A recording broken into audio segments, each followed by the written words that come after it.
Chapter 11 Financial Difficulties. Ham was very upset and called Steerforth a villain. I felt personally responsible for all that had happened because I had introduced Steerforth to Emily. But Ham assured me that none of this was my fault. Mr. Peabody took his coat from the peg and pulled it on, saying, "I am going to find my niece. I am going to find my Emily and bring her back. I am going to smash that villain's boat and sink it. I would have drowned him if I had known he would do something like this to us. No one will stop me." Ham and I wanted to go with him, but Mr. Peabody wouldn't allow it. Mr. Peabody destroyed Steerforth's boat, and the following morning we left for London. I found a room for Mr. Peabody and his sister, and Mr. Peabody promised to keep in touch with me wherever he was. Mr. Peabody wanted to see Mrs. Steerforth, and I made an appointment for us both to visit her. When we arrived, we were shown to the living room, where Mrs. Steerforth sat with Rosa Dart. From her pale face, I realized that she knew what her son had done. "I know why you have come here," said Mrs. Steerforth. "What do you want me to do?" Mr. Peabody showed her the note written by Emily. Mrs. Steerforth read it and gave it back to Mr. Peabody. "I came to know, Madame, if your son is an honorable man and will marry Emily," asked Mr. Peabody. Mrs. Steerforth said that her son was an honorable man, but that he would never marry Emily, because the girl was far below him in status. "She is uneducated and ignorant," said Mrs. Steerforth. "It's impossible, and no marriage will ever take place." Mrs. Steerforth went on to offer Mr. Peabody money for the loss of his niece, which he refused angrily. We returned to his lodging, where he repeated once more that he was going to find his niece. He said goodbye to his sister and myself and left. A few days later, I took Peabody to the office with me to pay her bill. Mr. Spenlow had just returned from meeting, and Mr. Murdstone was with him.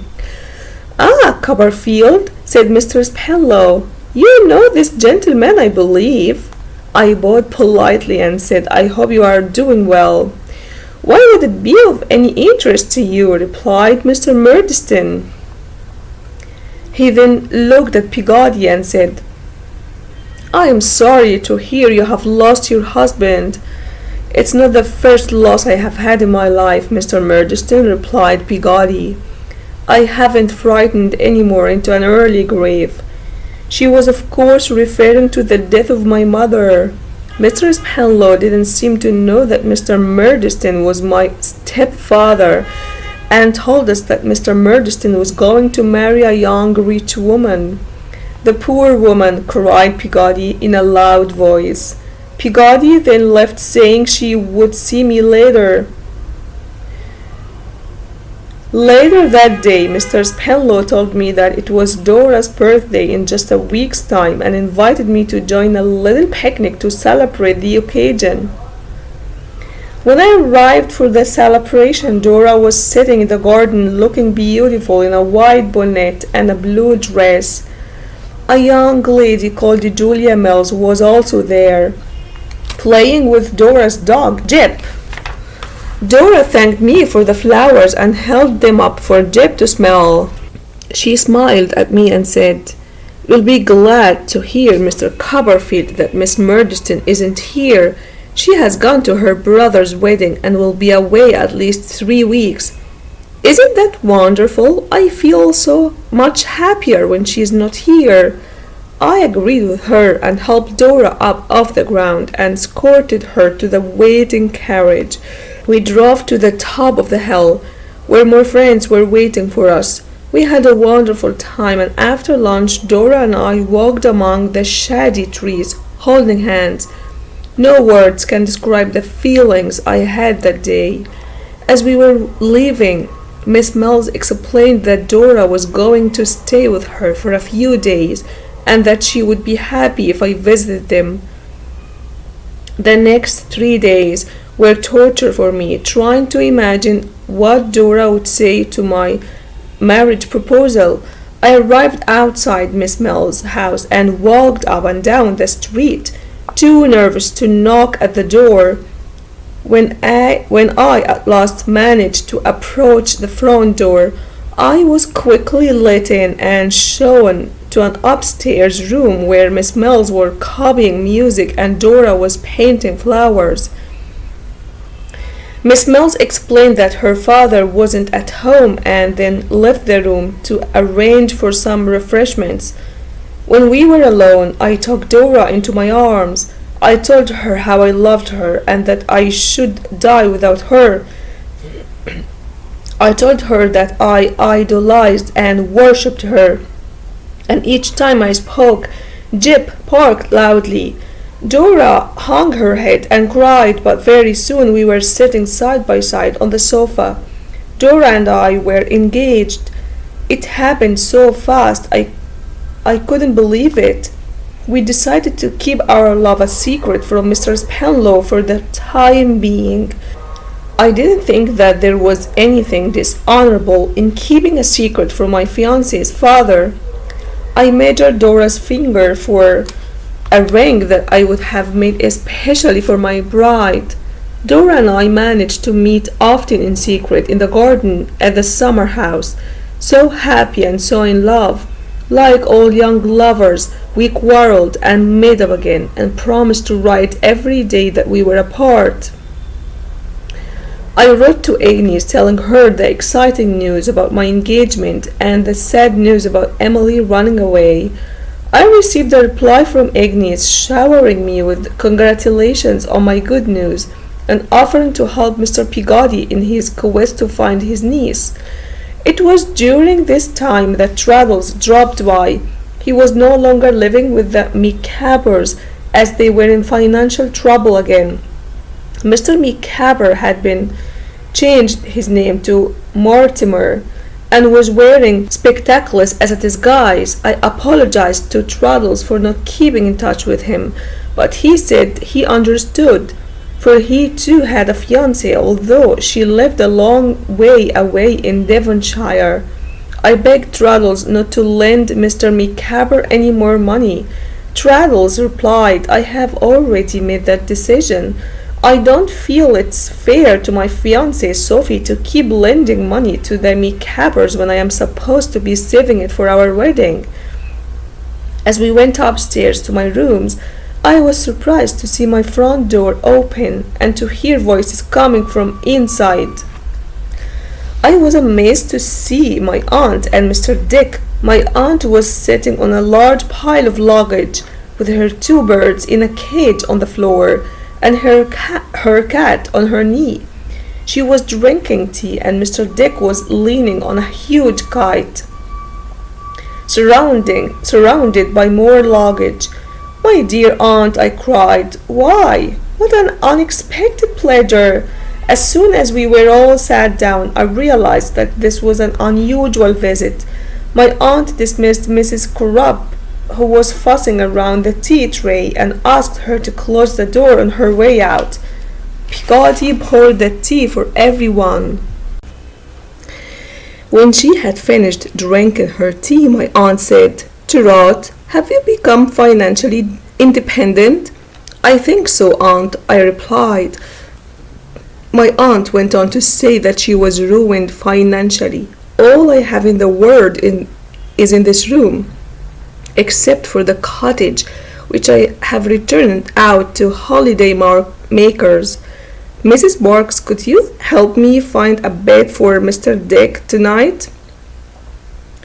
To save on expense, I will sleep here tonight. It's only for tonight, and we can talk about the matter more tomorrow." My aunt hugged me and kissed me and said, "We must be brave, Trot. We must face our problems with courage." That night I gave my aunt my bed and I slept in the sitting room. Before bed, we talked about my love for Dora and our secret engagement. The next morning, I was at the office bright and early waiting for Mr. Spenlow to appear with the key.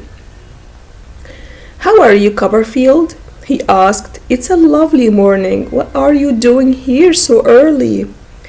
"It's a beautiful morning, sir," I replied. "Could I have a word with you before you go into court?"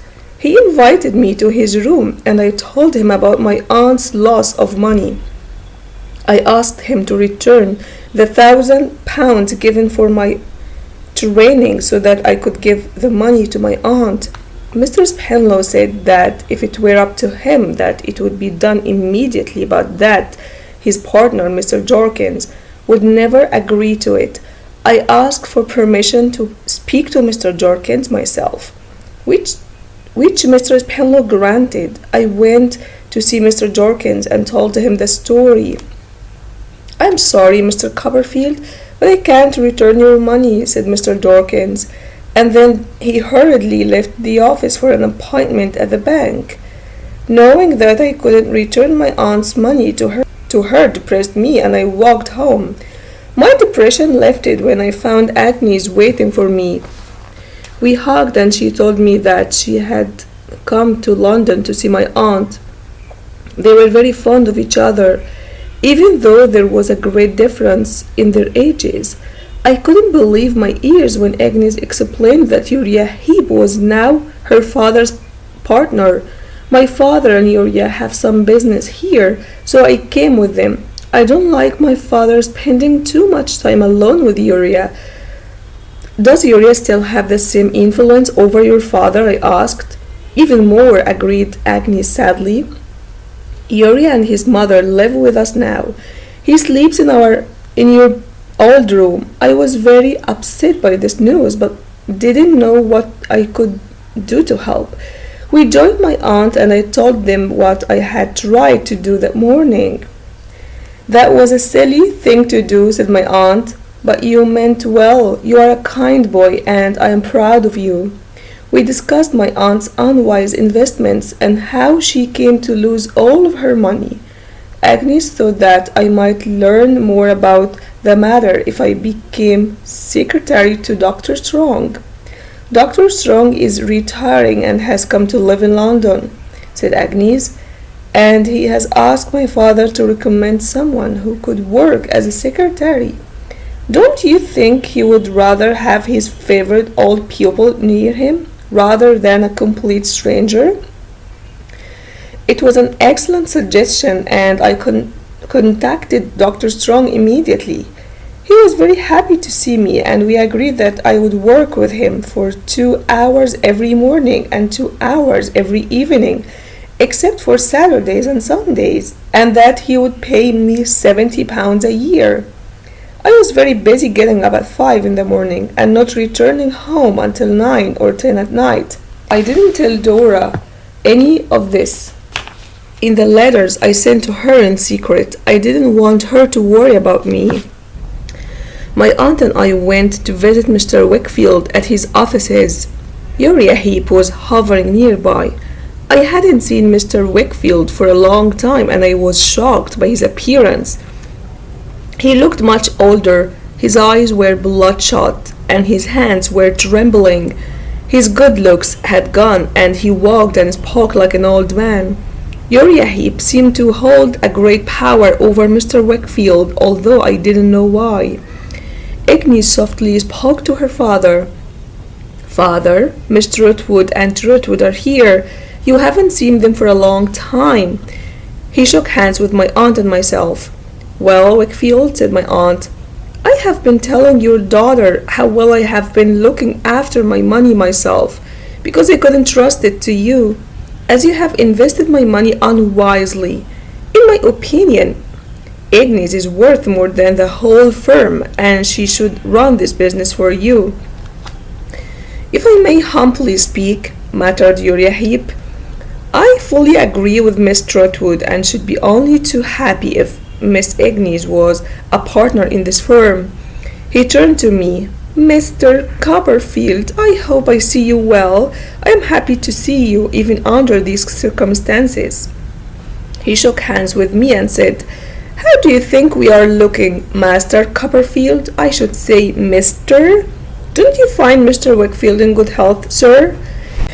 "Uriah Heep," said Mr. Wakefield, in a monotonous voice, "is active in the business. Trotwood, I trust him in all business matters. Uriah Heep is a great help to me." Smiling at these words of praise, Uriah Heep left for another appointment, and those of us remaining sat and talked of pleasanter things. Without Uriah Heep watching him, Mr. Wakefield became more like his former self, and agreed that it was just like old times. Traddles gave me a letter from Mr. Micawber, telling me that he and his family were leaving London and asking me to visit before they left. Traddles and I went to see them and found out that they were off to Canterbury, where Mr. Micawber was going to work as Uriah Heep's confidential clerk. This news worried me more than I can say.